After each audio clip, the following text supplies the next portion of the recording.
From the headquarters of teleSUR English in Quito, Ecuador, this is From the South, and I am Suemi Gray.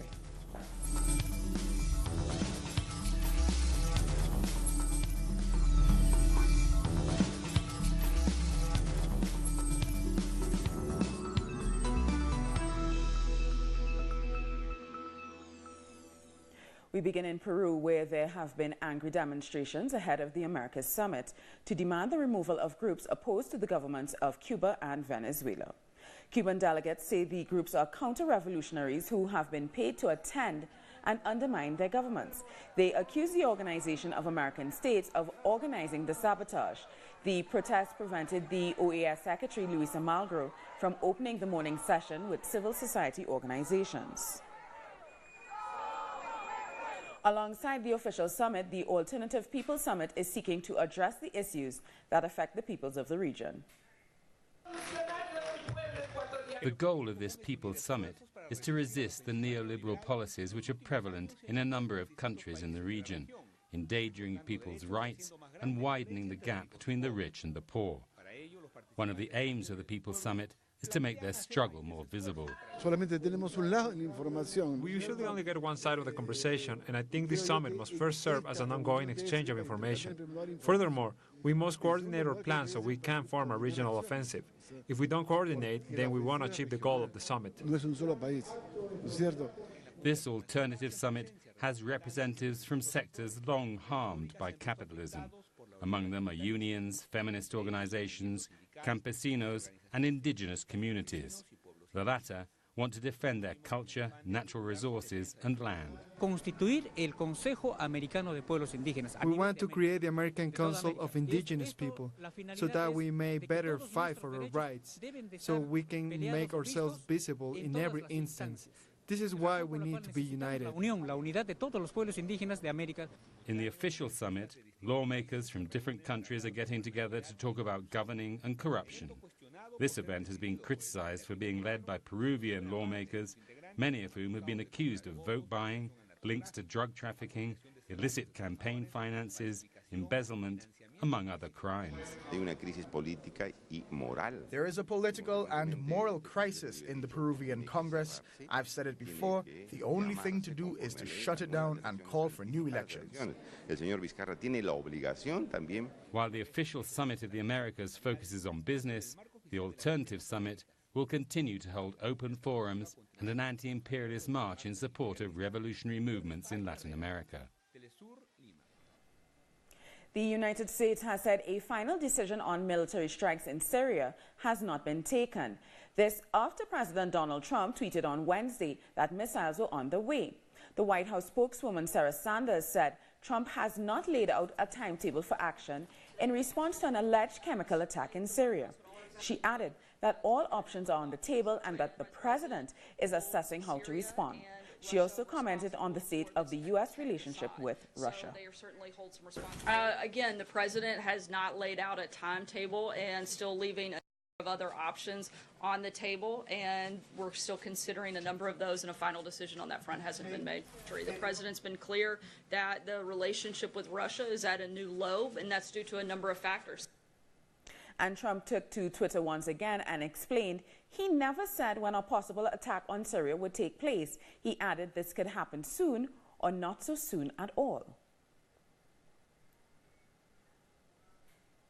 The Russian presidential spokesperson Dmitry Peskov rebuked Trump's possible military actions in an interview with Russia's Channel 1 on Wednesday, saying we do not participate in Twitter diplomacy. We do not participate in Twitter diplomacy. We support serious approaches. We believe that it is important not to take steps that could harm an already fragile situation. We firmly believe that the pretext of using chemical weapons in Duma is invented and cannot serve as a pretext for acts of force. I repeat once again, we would not like to take part in Twitter diplomacy. Our correspondent Jorge Gestoso brings us more on that from Washington. This morning, James Mattis, the Secretary of Defense, is testifying before Congress, but don't expect to reveal any strike on Syria because the meeting is going to take place behind closed doors and also participating with the National Security Council. At the Congress, there's a lot of discomfort that the president is not asking authorization to strike on Syria, so much so that, for example, the Senator Tim Kaine, former vice presidential candidate with Hillary Clinton, has said, and I quote, "Without congressional authorization, any military action President Trump takes in Syria that is not in self-defense is illegal." We get back to you. We thank Jorge Jesus for that report. Meanwhile, top officials in the United Kingdom are meeting to discuss their possible support for U.S. military action against Syria. British Prime Minister Theresa May has called a cabinet meeting, although it is still not clear if she will ask for approval for a strike. The opposition Labour Party has opposed military action and says it would need approval from Parliament. The anti-war movement in Britain is preparing protests for Friday. Has shown a clear acknowledgement of the shared threat Russia poses to our... And our correspondent in London, Pablo Navarrete, has the latest. The British government seems once again to be gearing up for war after British Prime Minister Theresa May announced that British submarines were moving within striking distance of Syria. Today, Thursday, British Prime Minister Theresa May was calling an emergency cabinet meeting to discuss the British government's response to the alleged chemical attack in Douma, Syria, which is being used as a pretext for intervention on the part of the United States, with Britain likely to follow.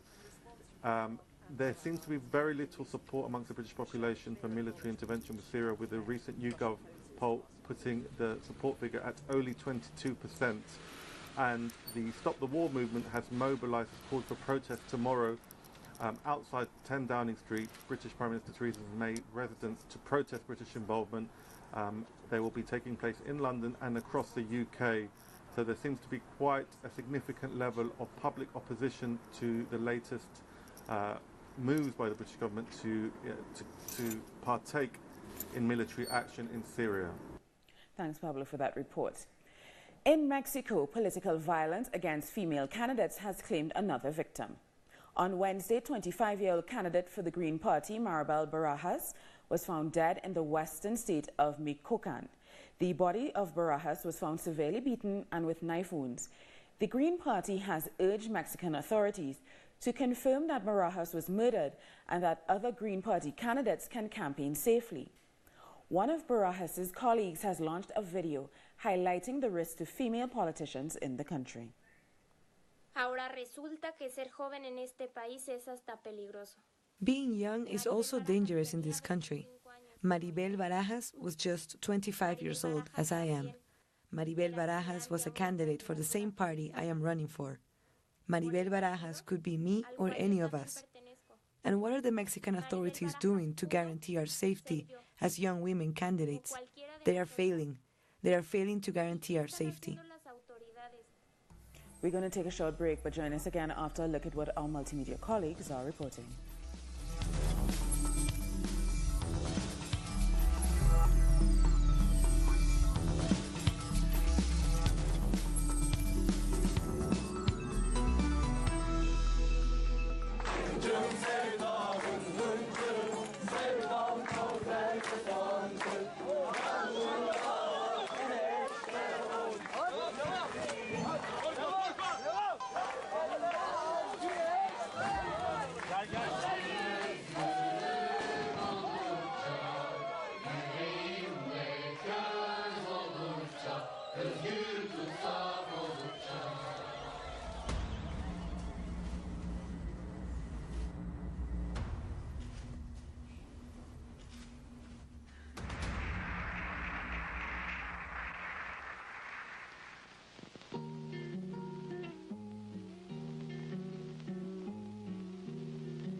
Protests have been taking place across Brazil in solidarity with the jailed former president, Luiz Inácio Lula da Silva, while a permanent occupation and vigil continues at the Lula Libre camp in the city of Curitiba, just outside of the federal police headquarters where Lula is being held. A large demonstration was held in Sao Paulo with thousands marching in the city center, demanding freedom for the twice-elected president. Renata Souza, a former advisor and chief of staff for slain Rio de Janeiro councilwoman Marielle Franco, considers the crime against Marielle to be a political execution, calling the detention of Lula a political imprisonment. The murder of Marielle is an attack on democracy, a democracy that is very fragile, and today people are seeing the fragility of this democracy with the jailing of Lula as well. People are very concerned about this situation in Brazil. People are learning of the situation of the military intervention in Rio de Janeiro, of federal intervention in our public security. And street acts of resistance are not the only show of solidarity for the former president. Brazil's Workers' Party Senator Gleisi Hoffmann has said that going forward she will be referred to as Gleisi Lula Hoffmann in the legislature. Workers' Party lawmaker Paulo Pimenta also formally requested that his name be changed in Parliament to Paulo Lula Pimenta in a memo sent to the president of the Chamber of Deputies. Others say that they are following suit. This means that each time the speaker calls upon them during debate period, their name will be called as Lula, and it will appear as Lula on the electronic voting board. We will not, at any moment, falter. We want freedom for Lula because Lula is a political prisoner within a purported democratic government. By changing our names, we have two goals. First, to show we aren't living under a normal situation, because there has been a breakdown in institutional normality. Secondly, we are paying tribute to President Lula. Supporters of Lula's Workers' Party and Brazil's left have said that this is just the beginning of a series of events to be held for as long as it takes until their candidate is freed. And our correspondent Adriana Robreño has more from Brasilia. In Brazil, people have taken to the streets to participate in different demonstrations in support of jailed former President Luiz Inácio Lula da Silva and to ask for his freedom. The city of Curitiba has become a symbol of resistance with a campsite outside the federal police headquarters. The campsite, the demonstrators say, they will remain there until Lula is freed. In other cities around the country, demonstrators have blocked roads and events are taking place in most of the states in Brazil. People are also asking the Supreme Federal Court to review Lula's case, even though he was fighting his sentence in the appeal court. Social movements have insisted that they will remain on the streets and that these protests are just the beginning. They say they will continue to fight for Lula's freedom as they do not consider his arrest and conviction to be fair. The Caribbean Movement for Peace and Integration is holding a solidarity press conference in Barbados to demonstrate its support for former President Lula in Brazil. These are live pictures from the event in the capital, Bridgetown. It's one of many international actions opposing the imprisonment of Lula as an illegal attempt to prevent him from running for the presidency in October. The former president of Brazil, President Lula, who is also the candidate for the Workers' Party of Brazil in the upcoming presidential election. And that was David Denny addressing the press conference. In Trinidad and Tobago, LGBT activists are celebrating a landmark ruling calling a pre-colonial law outlawing buggery unconstitutional. Justice Devendra Rampersad declared Section 13 of the Sexual Offences Act null and void. That means part of the law will eventually be struck down completely. Activists gathered outside the Hall of Justice as they awaited the decision on the law which essentially criminalizes homosexuality in the country. The challenge to the law was brought by the activist Jason Jones. Pro and anti-LGBT activists have been staging demonstrations all week in anticipation of today's ruling. And they were singing the anthem there. The Colombian Defense Minister, Luis Carlos Viejas, has denied involvement in any military action on the border with Ecuador, where 2 Ecuadorian journalists and their driver were kidnapped on March 26th. In a press conference, Villegas said that Colombia's intelligence services have been unable to authenticate a letter allegedly sent by Olivier Sinisterra Front, in which the dissident group announced the death of those kidnapped as a result of military action by Colombia and Ecuador. We have performed an intelligence analysis of the letter allegedly signed by the Oliver Sinisterra group of the FARC-EP, and we could not prove its authenticity. We have reiterated to the Ecuadorian Defense and Interior Ministers this morning our desire for cooperation and coordination. Above all, we have asked the Ecuadorian government that all parties respect and stick to the agreed lines of communication on this matter. And we continue in Colombia, where an explosion killed 8 police officers on Wednesday. The deaths have sparked a wave of support on social media. The attack occurred in the northwest region of Antioquia, where drug trafficking armed groups are gaining power, especially the so-called Clan de Golfo or Gulf Clan. Colombian President Juan Manuel Santos condemned the attack and expressed his solidarity with the relatives of the victims. I would like to condemn in the strongest possible way the cowardly and premeditated attack on our police forces. I want to express our solidarity and extend our support to the families of the policemen who died. In Paraguay, a new political video has sparked controversy. It shows Colorado Party presidential candidate Mario Abdo handing out money to sympathizers. Abdo's advisors have said this cash distribution is not a political campaign action, but a donation. Paraguay will have general elections on the 22nd of April, and Abdo is the front-runner in the polls. Pope Francis has apologized to victims of sexual abuse in Chile after strongly supporting Bishop Juan Barrios, who allegedly covered up the sexual abuse of minors by his mentor, Father Fernando Caradima. In a letter made public on Wednesday, Pope Francis acknowledged that he made serious mistakes in judgment and perception of the sexual abuse scandal in Chile. The Pope said he will meet with victims and bishops to re-establish justice and bring serenity back to Chile's church. As far as I'm concerned, I recognize and want you to hear that I have made serious mistakes in my assessment of the situation, especially due to a lack of accurate and balanced information. From now on, I apologize to all those I have offended, and I hope to be able to apologize personally in the coming weeks, in the meetings I will have with representatives of the people interviewed. To news of sport now, Trinidad and Tobago's Jereme Richards has won a gold medal in the men's 200-meter final at the 2018 Gold Coast Commonwealth Games in Australia. He is the first male to win the title for the country since 1970. Richards clocked 20.12 seconds. The win was not without a moment of controversy, as Zonell Hughes, who was originally given gold despite having the exact same time, he was disqualified for knocking Richards with his hand just before they crossed the finish line. And in another victory for the Caribbean, Grenada's Lyndon Victor has won his first and the country's 4th gold medal at the Commonwealth Games. He scored 8,303 points to secure the decathlon gold medal. He became the first athlete from Grenada to win the event.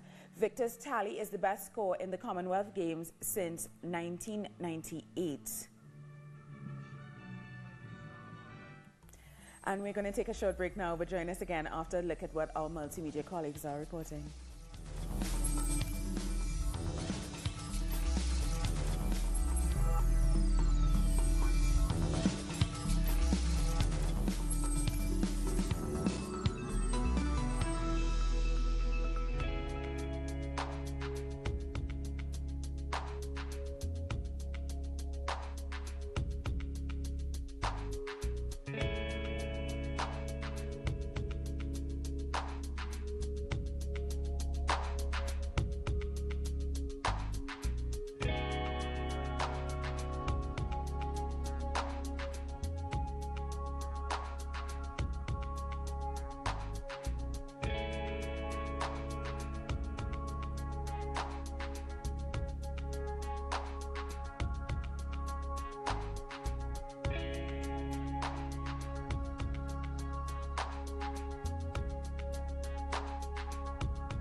Our greatest resource is the skill and the vision and the wisdom of our people.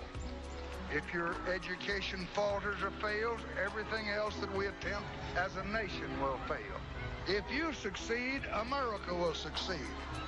Over half of all the Mexican-American children have less than 8 years of school. How long can we pay that price?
Welcome back. Now let's have a look at some of the stories making headlines around the world. At least 60 people have been killed in an ambush between Taliban and the police in Afghanistan's Ghazni province. The Taliban attacked and killed the governor of the province along with his security personnel. In response, the police killed at least 45 Taliban militants. Hundreds of demonstrators in the Central African Republic's capital, Bangui, have protested with 17 corpses of people killed in recent clashes between the UN forces and the local armed groups. Both sides have been fighting in Bangui's PK5 neighborhood, a Muslim enclave within the majority Christian city. Violence has increased in the country after mainly Muslim rebels ousted its president Francois Bozize in 2013, provoking retaliation killings by armed Christian groups. We don't understand anything anymore. Is this mission about shooting at civilians, or is it another kind of mission? We want an explanation, and that's why we are here. We brought the bodies to speak to the national and international audience so they can see what happened and explain. Police and protesters have clashed in Lome as demonstrations against Togo's president Faure Gnassingbé continue.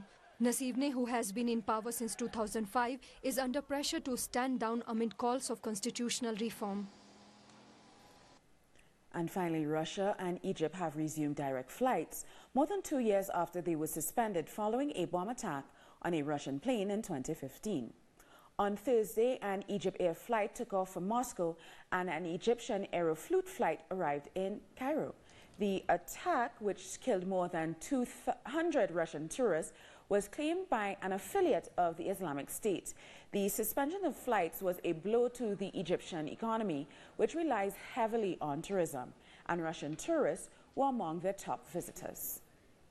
I think a lot of people are now waiting for direct flights to Sharm el-Sheikh and Hurghada because most of the tourists going there were Russian tourists.